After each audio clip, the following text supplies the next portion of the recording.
Bonjour la famille, je vous fais cette petite vidéo juste pour vous donner quand même quelques nouvelles. C'est vrai que normalement j'étais déjà tiré d'affaire, mais malheureusement étant en observation au Méridien, hier en après-midi j'ai fait une crise où j'avais du mal à respirer, j'avais mal aux articulations, mal à la poitrine. Pour me stabiliser, j'étais obligé de me mettre sous oxygène pendant 1 heure.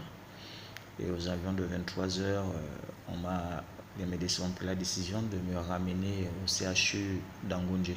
Donc depuis 23 heures, je suis revenu à la case de départ au CHU d'Angoundjé.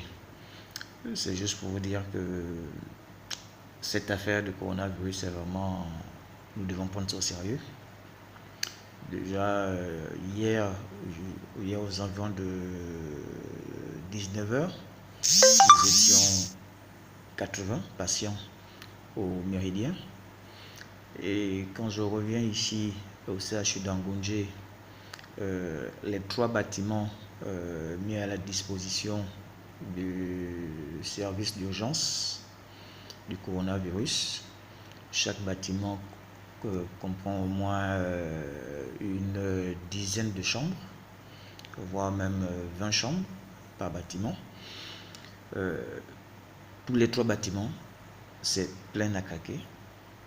Ils étaient obligés de me mettre d'abord dans une salle en attendant qu'une des chambres se libère.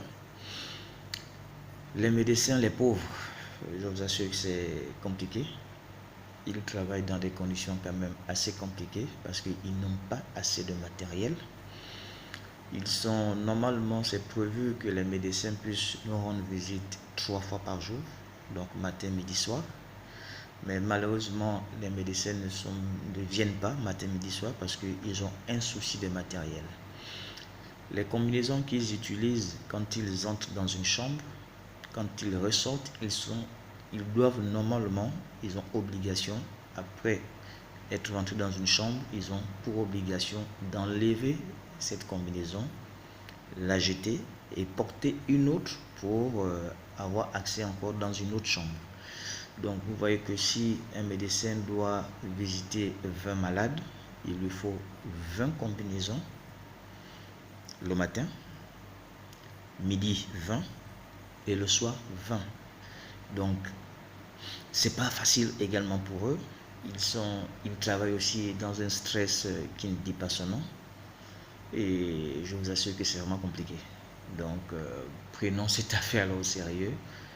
Respectons les consignes qui sont données parce que si vous pouvez vraiment voir ce qui se passe ici, je vous assure que c'est vraiment effrayant.